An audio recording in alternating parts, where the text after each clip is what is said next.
Hi guys, आप सभी का स्वागत है हमारे ऑनलाइन क्लासरूम चैनल पे।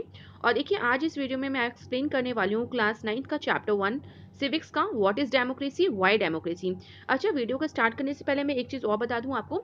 देखिए अभी सिलेबस एकदम चेंज हुआ था सीबीएसई का, तो उसके अकॉर्डिंग आपको याद रखना है कि जो चैप्टर 1 था democracy in the contemporary world वो हटा दिया गया है और उसकी जगह जो है what is democracy why democracy, जो अब पहले आप देखोगे बुक में तो ये चैप्टर 2 के नाम से मेंशन है, बट अब ये चैप्टर 1 की तरह काउंट होगा। तो ये थोड़ा सा कंफ्यूजन था, कई बच्चे पूछ भी रहे थे, तो मैंने सोचा कि इसको क्लियर कर दूं मैं।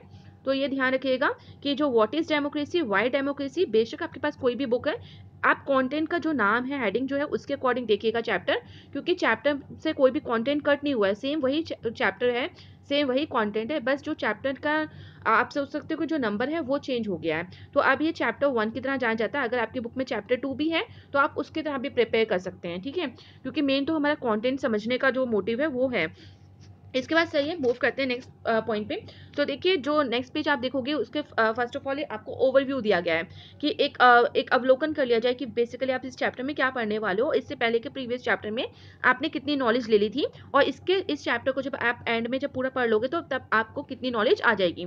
तो देखिए प्रीवियस चैप्टर में इससे पहले हमने काफ़ी कुछ different forms of the government पढ़ लिया था, किस तरह की डेमोक्रेसी होती है, क्या डिफरेंस होता है डेमोक्रेटिक और नॉन डेमोक्रेटिक कंट्रीज में। इसके साथ ही देखिए टाइम टू टाइम चेंज के अकॉर्डिंग हमने ये भी देखा था कि किस तरह से कंट्रीज में वहाँ की जो गवर्नमेंट है किस तरह से वो चेंज होती गई, ठीक है। तो जनरल अगर लेसन्स में हमने देखा और स्टोरीज के थ्रू हमने समझा था, डिफरेंट डिफरेंट कंट्रीज की स्टोरीज के थ्रू हमने ये बात समझी थी कि डेमोक्रेसी होते क्या है और क्या उसके फंक्शंस होते हैं, क्या उसके मेन फीचर्स होते हैं। इसके साथ ही देखिए इस चैप्टर में भी हम स्टेप टू स्टेप समझेंगे कि डेमोक्रेसी का एग्जैक्ट मीनिंग क्या होता है, ठीक है। क्लियरली हमें उसके मिनिमम जो फीचर्स होते हैं डेमोक्रेटिक फॉर्म ऑफ गवर्नमेंट के वो समझ में आ जाएंगे। उसके साथ ही हम थोड़ा और आगे बढ़ेंगे चैप्टर में तो हमें और अच्छे से समझ में आ जाएगा कि डेमोक्रेटिक फॉर्म ऑफ गवर्नमेंट और non democratic form of government में क्या डिफरेंस होता है। और इसके एंड में चैप्टर के हमें एग्जैक्ट मिनिमम जो ऑब्जेक्टिव है डेमोक्रेसी का और साथ ही जो ब्रॉडर आइडिया है डेमोक्रेसी का वो हमें समझ में आ जाएगा। अच्छा, इससे पहले जो प्रीवियस चैप्टर था उसमें हमने डेमोक्रेसी के बारे में ये भी पढ़ा था कि डेमोक्रेसी जो है एक प्रिविलेंट फॉर्म ऑफ गवर्नमेंट है जो बहुत सारी कंट्रीज में एक्सपेंड होती जा रही है धीरे धीरे, और बहुत सारी कंट्रीज इसको फॉलो कर रही हैं। ऐसा क्यों है, ठीक है, क्या रीज़न है, तो क्यों इसको ज़्यादा से ज़्यादा कंट्रीज जो हैं डेमोक्रेटिक सिस्टम को अपने वहाँ फॉलो कर रही हैं। तो जिसके वजह से हमने ये भी पढ़ा है कि जो डेमोक्रेसी होती है ये फॉर्म ऑफ गवर्नमेंट जो है बाकी फॉर्म ऑफ गवर्नमेंट से काफ़ी अच्छी होती है, काफ़ी बेटर होती है। तो देखिए ये जो सेकंड क्वेश्चन है इसके बारे में हम काफ़ी कुछ पढ़ेंगे इस चैप्टर में। तो चलिए मूव करते हैं नेक्स्ट पेज में, जहाँ पे दिया गया है टॉपिक है जो हेडिंग आपकी व्हाट इज डेमोक्रेसी, ठीक है। तो क्या आपको लगता है कि एक पर्टिकुलर डेफिनेशन तो शायद हमने प्रीवियस चैप्टर में पढ़ी थी, और आई होप अगर मैं क्लियर ऐसे भी आपसे थोड़ा सा पूछूं तो आप सोच सकते हो नहीं नहीं हमें तो पता है कि व्हाट इज डेमोक्रेसी, तो हम इस चैप्टर में क्या पढ़ने वाले हैं एग्जैक्ट, ठीक है। तो देखिए ऐसा नहीं है कि जो मीनिंग आपने दी या फिर मैंने दी या कि किसी और ने दी वही करेक्ट होती है, बहुत सारी मीनिंग होती है। हर कंडीशन के जैसे आपने देखा होगा हर शब्द का डिफरेंट डिफरेंट मीनिंग होता है। जब भी कोई वर्ड किसी और सेंटेंस में लगता है तो उसका मीनिंग उस पूरे सेंटेंस का मीनिंग ही बदल जाता है। तो इसी तरह से देखिए डेमोक्रेसी की भी काफ़ी सारी डेफिनेशन होंगी और काफ़ी ब्रॉडर वे में हम समझेंगे कि एग्जैक्ट मीनिंग क्या होती है, क्या होता है व्हाट इज डेमोक्रेसी। अच्छा, एक चीज़ और, अगर आप इस चैनल पे न्यू हैं तो प्लीज़ इस यूट्यूब चैनल को सब्सक्राइब कर लीजिए और साथ ही बेल आइकन को भी प्रेस कर लीजिए, क्योंकि यहाँ से आपको ऑटोमेटिकली आपकी सारी जो नोटिफिकेशंस हैं रिलेटेड टू जो भी मैं टॉपिक्स एक्सप्लेन करूँगी वो आपको मिल जाएंगी। और देखिए इस चैनल पे आपको क्लास 6 से लेकर 12 तक का study material specially social science से रिलेटेड मिल जाएगा। आपका फ्लो चार्ट, आपके वर्कशीट, आपके एक्सप्लेनेशन, आपका सिलेबस, मैप वर्क, आपके नोट्स। तो इस तरह के और वीडियोस को देखने के लिए इस वीडियो को लाइक करिए, शेयर करिए और साथ ही इस चैनल को सब्सक्राइब भी कर लीजिए। देखिए व्हाट इज डेमोक्रेसी, तो डेमोक्रेसी के बारे में इन चैप्टर 1 हमने पढ़ा था। हमने काफ़ी सारी स्टोरीज के through different different parts of the world में डिफरेंट डिफरेंट कंट्रीज की स्टोरीज के थ्रू हमने समझा था कि डेमोक्रेसी क्या होती है और किस तरह की वेरियस जो गवर्नमेंट थी वहाँ पे, जो ऑर्गेनाइजेशन थी वो किस तरह से वहाँ पे रूल कर रही थी। उनमें से कुछ जो थी वो डेमोक्रेटिक थी और कुछ जो थी वो नॉन डेमोक्रेटिक थी। तो अब इन्हीं चीज़ों को फिर से एक बार रिकॉल करते हैं, समझते हैं कि हमने क्या पढ़ा था पुराने चैप्टर्स में, मतलब अपने फर्स्ट चैप्टर में। इससे जो प्रीवियस था। देखिए बेशक सीबीएसई ने प्रीवियस चैप्टर हटा दिया है, चैप्टर 1 और व्हाट इज डेमोक्रेसी को चैप्टर 1 कर दिया, बट काफ़ी ज़्यादा जो कंटेंट देखिए आप इंट्रोडक्शन में जब स्टार्टिंग में हम पढ़ रहे हैं तो काफ़ी सारा जो कंटेंट है वो प्रीवियस चैप्टर से रिलेटेड है।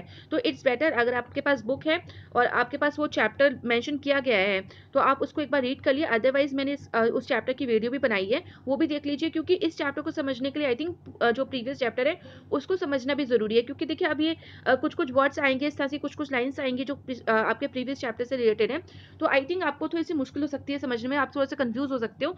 तो इसलिए मैं आपको सजेस्ट करूंगी कि अगर आपका प्रीवियस चैप्टर आपके पास बुक है तो आप वहां से पढ़ लीजिए, अदरवाइज मेरी वीडियोस देख लीजिए, ठीक है। तो यहाँ पे देखिए यहाँ पे मेंशन किया गया कि अगर जो प्रीवियस चैप्टर में जो कॉन्सेप्ट हमें दिए थे तो वहाँ पे था फर्स्ट जो केस स्टडी हमने पढ़ी थी वो चिले की पढ़ी थी, ठीक है। तो चिले जो एक कंट्री वो साउथ अमेरिका में है, तो वहाँ पे क्या प्रॉब्लम थी, तो बिफोर एंड आफ्टर पिनोशेट रूल्स, ठीक है। तो वहाँ पे जो रूलर था पिनोशी, उसके पहले किस तरह का रूल था चिले में और उसके बाद कैसा रूल था वो हमने पढ़ा था। इसके बाद हमने पढ़ा था पोलैंड की केस स्टोरी, और वहाँ पे हमने पढ़ा था कि after the fall of communist rule, जब कम्युनिस्ट रूल वहाँ पे नहीं रहा तो तब कैसी वहाँ की कंडीशन थी, किस तरह की गवर्नमेंट वहाँ पे आई। इसी तरह से हमने घाना में in the early period of क्रूमास government, ठीक है, क्रूमा वहाँ का प्रेसिडेंट थे घाना के, तो उनसे अर्ली पीरियड में किस तरह का गवर्नमेंट थी वहाँ पे, किस तरह का वक्त था वो हमने पढ़ा था। इसके बाद देखिए what do you think is common to them. अब हमें सोचने की बात है कि जो भी हमने केस स्टडी अपने प्रीवियस चैप्टर में पढ़ी उनमें क्या चीज़ कॉमन पढ़ी हमने, ठीक है, हमने कुछ कॉमन चीज़ें पढ़ी थी, हमने देखा था। तो यहाँ पे वो लाइन बोली गई है कि ऐसी क्या बात थी जिसको, कुछ कुछ ऐसी बातें भी थी जिनको लेबल ऑफ डेमोक्रेसी के नीचे छिपाया भी गया था, ठीक है, या फिर बहुत सारी जो ऑर्गेनाइजेशन थी, जो क्लब थे, वो डेमोक्रेसी के अंतर्गत काम भी करते थे या फिर उसके अगेंस्ट भी काम करते थे। तो was it it that distinguishes this governments from Pinochet rule in Chile. तो इस तरह के क्या डिफरेंसेस थे, ठीक है, जो किसी और गवर्नमेंट को, पिनोशी की गवर्नमेंट जो चिले में वो रूल करता था उससे उसको अलग करते थे। साथ ही जो हमने गवर्नमेंट देखी, कम्युनिस्ट रूल देखा पोलैंड का, वो डेमोक्रेटिक सिस्टम से अलग था। इसी तरह से जो क्रूमा का रूल था घाना में, वो किस तरीके से और गवर्नमेंट से अलग था।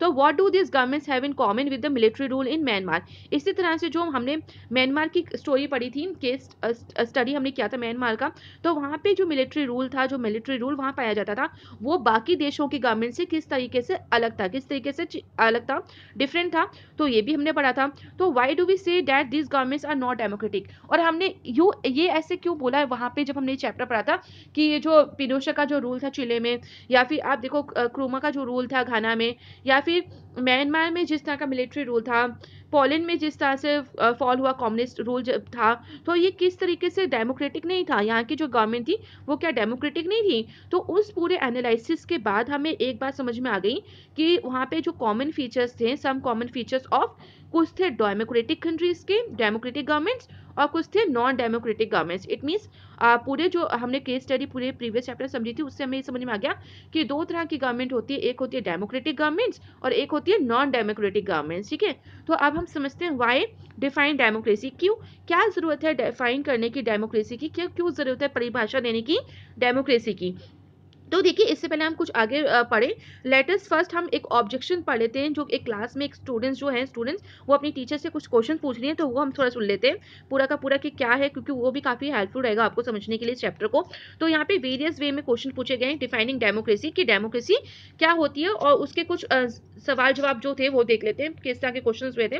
तो मैरी ने कुछ क्वेश्चन पूछा था अपने टीचर मेटेल्डा लिंडा से रिलेटेड टू ये डेमोक्रेसी से। तो मैरी ने कहा था कि मैम ये मुझे अच्छा नहीं लगता ये आइडिया, हमने प्रीवियस चैप्टर में तो पूरा का पूरा ये पढ़ा कि different different parts of the world में किस तरह की डेमोक्रेसीज होती हैं, और अब हम इस चैप्टर में पढ़ेंगे मीनिंग ऑफ डेमोक्रेसी, ठीक है, बात समझो आप, मतलब इस चैप्टर का नाम है व्हाट इज डेमोक्रेसी। तो प्रीवियस चैप्टर में तो हमने पूरी डिफरेंट डिफरेंट कंट्रीज का एग्जाम्पल लेके समझा कि डेमोक्रेसी क्या होती है, किस तरह से उनकी केस स्टडी थी। अब हम इस चैप्टर में उसका एग्जैक्ट मीनिंग ढूंढेंगे, डेफिनेशन ढूंढेंगे। तो मैरी कह रही है मुझे ये लॉजिक कुछ समझ में नहीं आता है, ठीक है, कि पहले ऐसा नहीं होना चाहिए कि पहले मीनिंग समझा दो फिर बाद में एग्जाम्पल दो। तो लिंडा जो मैम है वो उसको एक्सप्लेन कर रही है कि हाँ मुझे तुम्हारा पॉइंट समझ में आता है, बट देखो डे टू डे लाइफ में, एवरी डे जब लाइफ में हम यूज करते हैं तो रीजन डिफरेंट डिफरेंट हो जाता है चीज़ों का। जैसे मानो कि हम जो वर्ड यूज करते हैं पैन, रेन और लव, ठीक है, तो इनका हमें देखो मीनिंग तो डेफिनेशन एक करेक्ट पता ही नहीं होती है, ठीक है, do we wait to have a definition of this words before we use them? क्या आपको लगता है कि हम किसी चीज को इस्तेमाल करने से पहले उसकी डेफिनेशन दे देते हैं? ऐसा नहीं होता, ठीक है। हम चीजों को इस्तेमाल करते करते धीरे धीरे उनकी डेफिनेशन देते रहते हैं। इसी तरह से डेमोक्रेसी भी का वो जो डेफिनेशन है वो भी हम अपने प्रैक्टिकली लाइफ में उसको यूज कर करके और उसको एडॉप्ट कर करके हम उसका मीनिंग देते हैं। इसी तरह से देखिए मैरी फिर बोल रही है but then why do we need definitions at all, कि हमें डेफिनेशंस की जरूरत क्यों पड़ती है? तो उसकी मैम जो है वो एक्सप्लेन करी कि हमें डेफिनेशन की जरूरत तब पड़ती है जब हम किसी तरह की चीज़ों को किसी और चीज़ से डिस्टिंग्विश या कंपैरिजन करते हैं। जैसे कि रेन को हम करें कि ड्रिजल, देखिए आप ड्रिजल वर्ड होता है, क्लाउड बस्ट होता है, तो रेन की डेफिनेशन अलग होगी, ड्रिजल की डेफिनेशन अलग होगी। इसी तरह से देखिए डेमोक्रेसी की डेफिनेशन भी अलग अलग होती है। इसी तरह से देखिए रिबांग भी एक क्वेश्चन पूछ रही है कि why do we need to work on a definition, की क्या जरूरत है डेफिनेशन की? क्या सिंपल वे में हम काम नहीं कर सकते? हम नहीं समझ सकते कि डेमोक्रेसी क्या होती है? जैसे आपने हमें बताया था कि अब्राहम लिंकन जो यूएसए के 16 प्रेसिडेंट थे, उन्होंने एक बोला था अपने अकॉर्डिंग कि democracy is the rule of the people for the people and by the people, ठीक है। तो जब और अगर रिबांका देखें, रिबांका केस जो है वो मेघालय से बिलोंग करती है, तो उसने बोला कि मेघालय में तो हम अपने आप ही अपने ऊपर रूल करते हैं, ठीक है, हमें किसी की गवर्नमेंट की कुछ जरूरत नहीं पड़ती है और हर कोई वो चीज़ पसंद भी करता है, वहाँ पे एक्सेप्ट भी करता है। इसके बाद जो मैम है वो कह रही है कि हाँ मुझे भी तुम्हारा तरीका बहुत अच्छा लगता है, बट देखो टाइम टू टाइम जब चीज़ें चेंज होती हैं तब जो है टाइम के अकॉर्डिंग डेफिनेशंस भी चेंज होती जाती हैं। उसके बाद देखो योलांडा पूछ रही है कि मैम कैन आई, मैं कुछ सजेस्ट कर सकती हूँ? तो वो सजेस्ट कर रही है कि मैंने कहीं पढ़ा था कि डेमोक्रेसी जो वर्ड है वो ग्रीक वर्ड डेमोक्रेटिया से आया है, जहाँ पे ये ग्रीक जो वर्ड है डेमोस, उसका मतलब होता है पीपल, और जो क्रेटिया मीन्स होता है रूल, तो इसका मतलब हुआ डेमोक्रेसी का सिंपल मीनिंग हुआ रूल बाय द पीपल, ठीक है। तो क्यों ना हम ये करेक्ट मीनिंग लेने, ये काफ़ी नहीं है, क्यों इतनी फालतू हम डिबेट करने में लगे हैं डेमोक्रेसी की डेफिनेशन और मीनिंग को लेके? तो उसकी जो मैम है वो एक्सप्लेन करिए कि हाँ ये काफ़ी हेल्पफुल है समझने के लिए, बट देखो बात क्या होती है, ये हमेशा ये जो मीनिंग है ये हर जगह एग्जैक्ट काम नहीं करता, ठीक है, क्योंकि हर मीनिंग की जो मीनिंग का जो आप कह सकते हो वर्ड का मीनिंग डिफरेंट डिफरेंट होता है, तो हम हर बार ओरिजिन के हिसाब से मीनिंग को एक्सप्लेन नहीं कर सकते। इस तरह से अगर करें फॉर एग्जांपल, जैसे आपको कंप्यूटर्स याद होगा, तो जब कंप्यूटर्स वर्ड आए थे तो उनका एग्जैक्ट मीनिंग जब लेते हैं हम ओरिजिन वर्ड जो लेते हैं तो कैलकुलेटिंग के लिए लेते हैं, ठीक है, जिससे मैथमेटिकल सम्स हो जाए, पावरफुल कैलकुलेटर्स की तरह हम इनको कंप्यूटर्स को जानते हैं। बट देखो टाइम टू टाइम जब जहाँ से चीज़ें चेंज होती गई समय के अनुसार, तो आज कंप्यूटर को कोई भी कैलकुलेटर्स की तरह यूज़ नहीं करता, उसको ये नाम नहीं देता है, बल्कि आज देखो computers writing, designing, listening to music, watching films, इन सब कामों के लिए भी इस्तेमाल हो रहे हैं। तो यही मेन वर्ड है कि अगर कोई वर्ड आप उसके ओरिजिन के हिसाब से उसका मीनिंग एक्सप्लेन करोगे तो टाइम टू टाइम वो चीज़ें चेंज होती जाती हैं। तो इसलिए हम डेमोक्रेसी का वर्ड जो डेमोक्रेटिया वर्ड से आया वो भी नहीं अच्छे से इसको यूज़ कर सकते। तो फिर मैरी पूछिए तो बेसिकली मैम आप क्या कहना चाहती हो कि कोई भी शॉर्टकट रास्ता नहीं है जिससे हम इसका मीनिंग समझ सकें? तो मैम ये कह रही हाँ, अब तुम समझिए कि यही बात है कि हमें बहुत डिटेल में हर चीज़ पढ़नी पड़ेगी, तब हम समझेंगे कि क्या एग्जैक्ट मीनिंग है डेमोक्रेसी का। तो आई होप फ्रेंड्स आपको यहाँ तक क्लियर हो गया होगा। बाकी का जो कंटेंट है वो मैं अपनी नेक्स्ट वीडियो में एक्सप्लेन करूंगी। So thank you everyone and please like share subscribe this channel for more updates.